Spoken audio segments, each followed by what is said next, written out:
welcome to our very first Brew with Bee-Lieve, where we talk about all things mental health with a range of very special guests. So my name is Dr. Ali Damari. I'm an educational psychologist, and I'm also a trustee of the Bee-Lieve Foundation, which is a brand new charity raising funds to support mental health of young children and young people. So our very first guest, I'm delighted to welcome Dr. Tina Ray.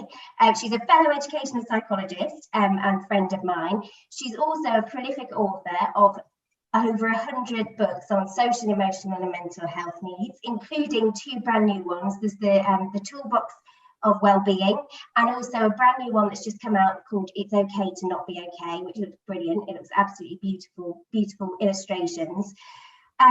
She's also been doing some really generous free CPD sessions called Coffee Time CPD on her YouTube channel on a range of different mental health needs that are there for teachers and parents to refer to and go and watch. They're really, really accessible. So today we're just here to have a bit of a chat really about mental health. Hopefully what you'll get from this is some tips for mental health to support children in schools and also your children. But also we're just going to be talking about it quite informally and just having a natter about mental health over a cup of tea. So Dr. Tina Ray, welcome. And thank you very much. Thanks for having me. Thank you for having me. Oh, you're very welcome. So our first question for you, I just wanted to start by asking you really, you've obviously got a huge passion for mental health. You're writing all of these books about everything to do with mental health really. Where did that passion begin?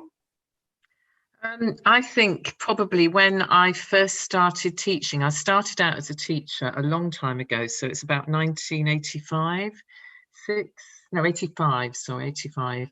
And I was teaching in a school in Shepherd's Bush in London. And what was really noticeable to me was just how the level of deprivation impacted on children, young people and their families and their mental health in particular.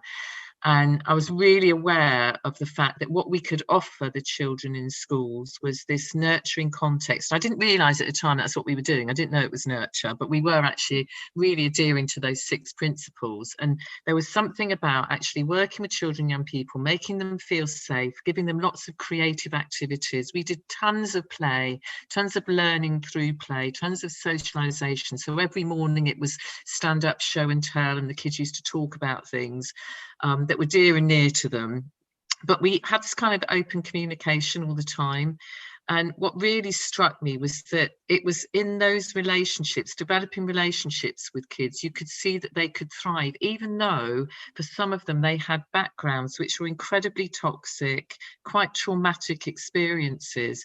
But it really made me think very much that what we could do in schools as teachers, as professionals working with children, was really, really make a difference to their lives and particularly to their mental health. Because, you know, it's obvious to me right from the start that children who were really over anxious, really stressed, worried about mum at home and whether she was, you know, going to be okay when they got back home, all of that sort of stuff that is probably not everyone's experience, I know that, but it, you know, actually being able to learn was a real problem because they were so hyper, but actually being able to give them opportunities to self-regulate, to do lovely creative things, to engage in stuff that made them feel relaxed and safe was really, really important. So I think for me, it was that initial experience, my first year of teaching, that really just sort of flagged it up for me, what an important role this was. And it wasn't just about academic. What I liked the most about the work was actually being with those children, building relationships and watching them gain in confidence and self-esteem. It was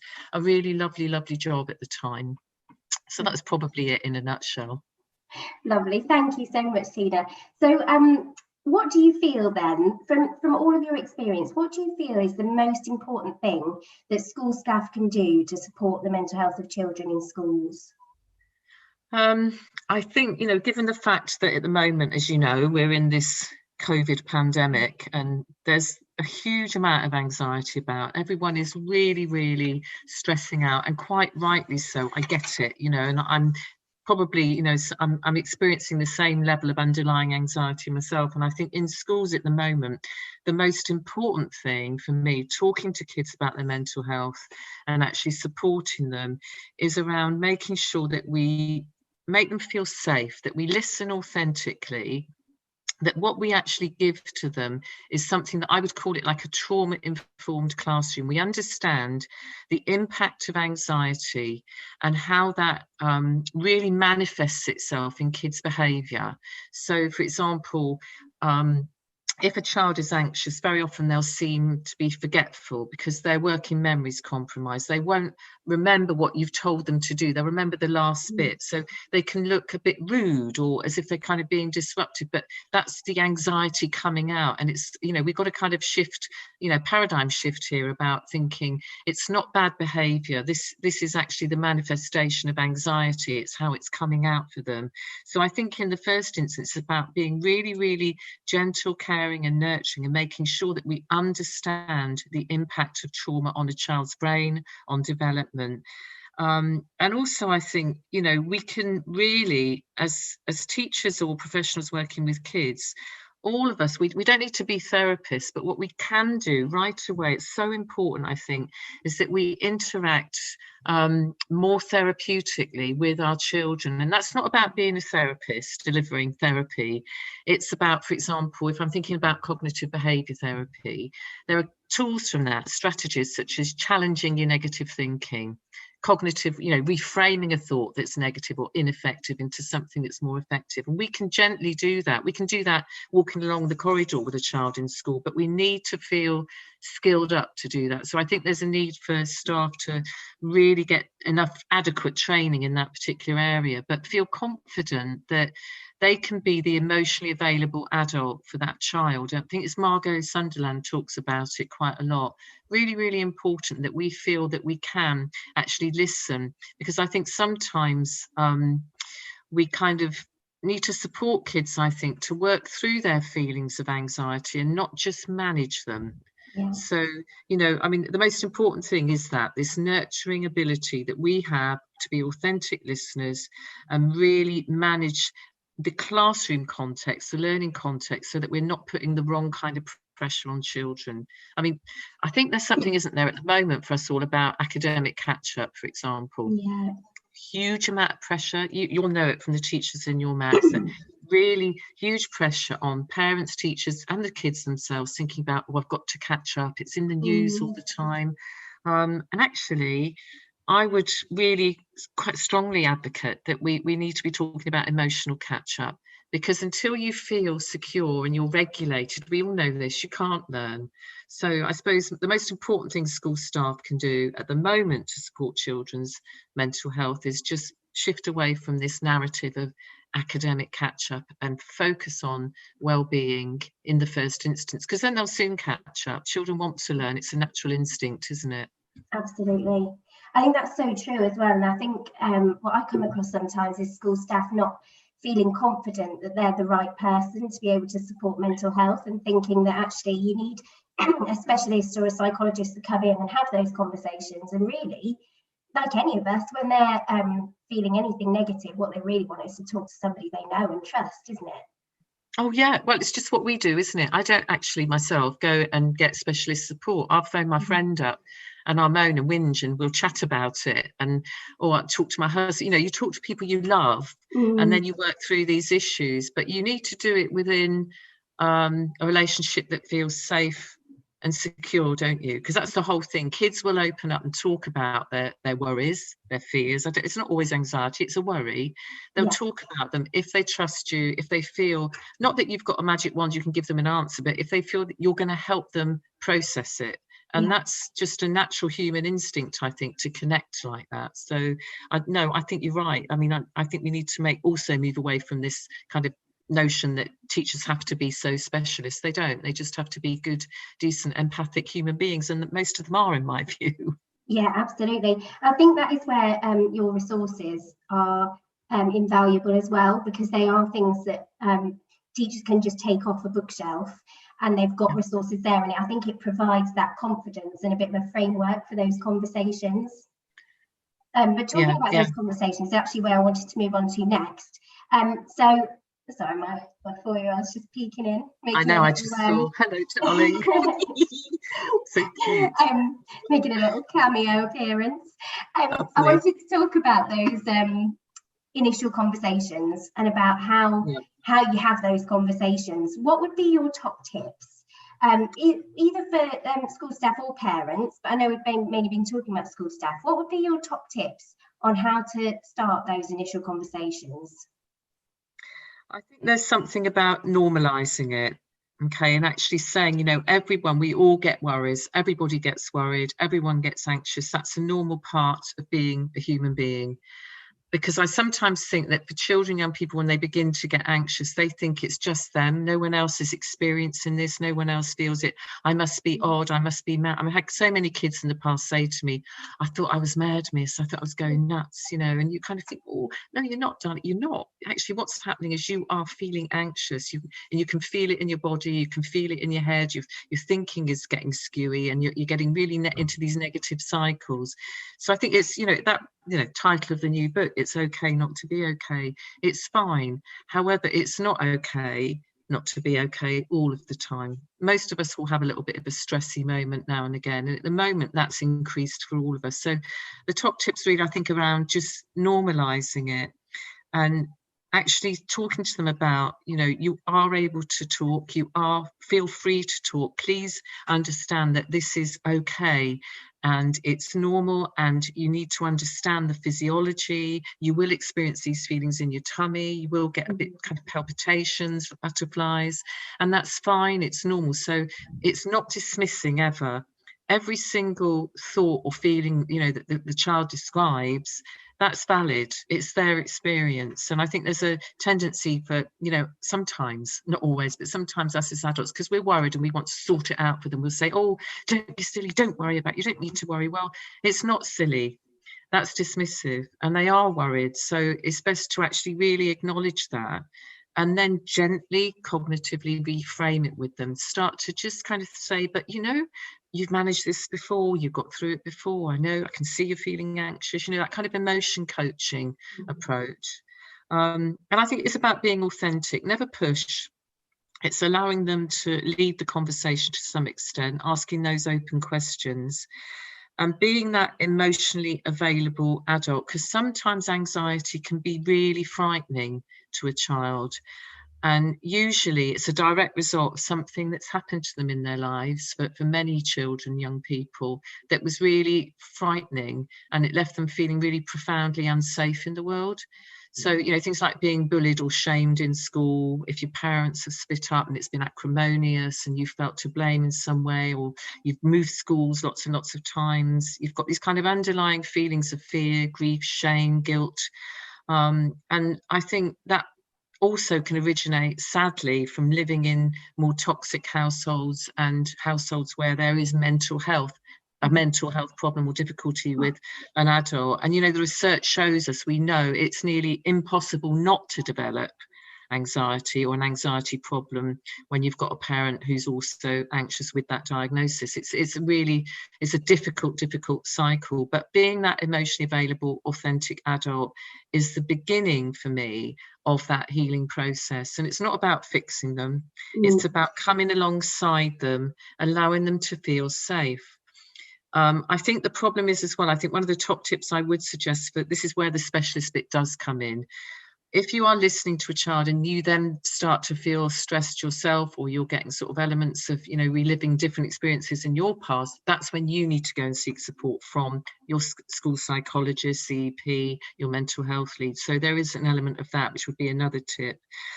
The final tip, I think, for me, is that I think there's a problem sometimes with us as grown-ups. We want to kind of tell them what to do. I've done this and this worked for me and you should do this.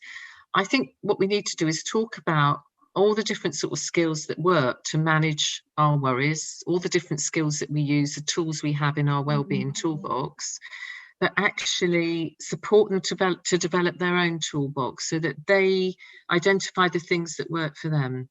So that's you know, I suppose that's my most important top tip, is really don't push onto them things that you think work, because sometimes it just will not work. It's got to be what works for that child, and it's a trial and error thing as well, if that helps. Absolutely. Yeah, definitely. I think that's so.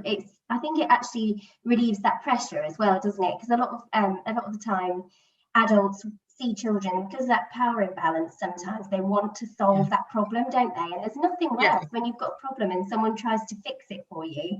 It feels really disempowering and de-skilling. And I think for the adults, once you take that pressure away of actually don't solve the problem, don't take the problem away, give them the tools to be able to solve those problems and regulate themselves, it's freeing for everybody, isn't it?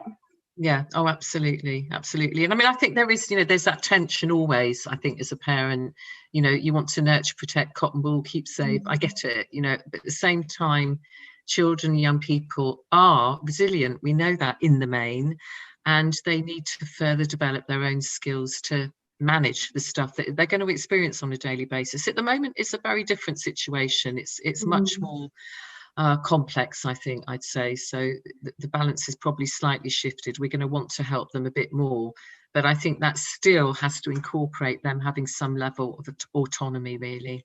Yeah, absolutely. Well, moving on to our very last question. This is a question that I wanted to ask to everybody that comes on and does this with us. And it's just thinking about back to when you were at school and thinking, what do you wish you'd have known about mental health and well-being when you were at school? What would have helped you at that time? I think that it would have been really, really helpful to me to have been told that it was normal to experience levels of anxiety sometimes. It was normal to get stressed, that you didn't have to bottle it all up and be Miss Perfect, and I think that's a terrible thing, really. I'm afraid I'm being slightly sexist here, but there is an element of girls. It's a girl thing to present as this perfect human being, all the rest of it, the image.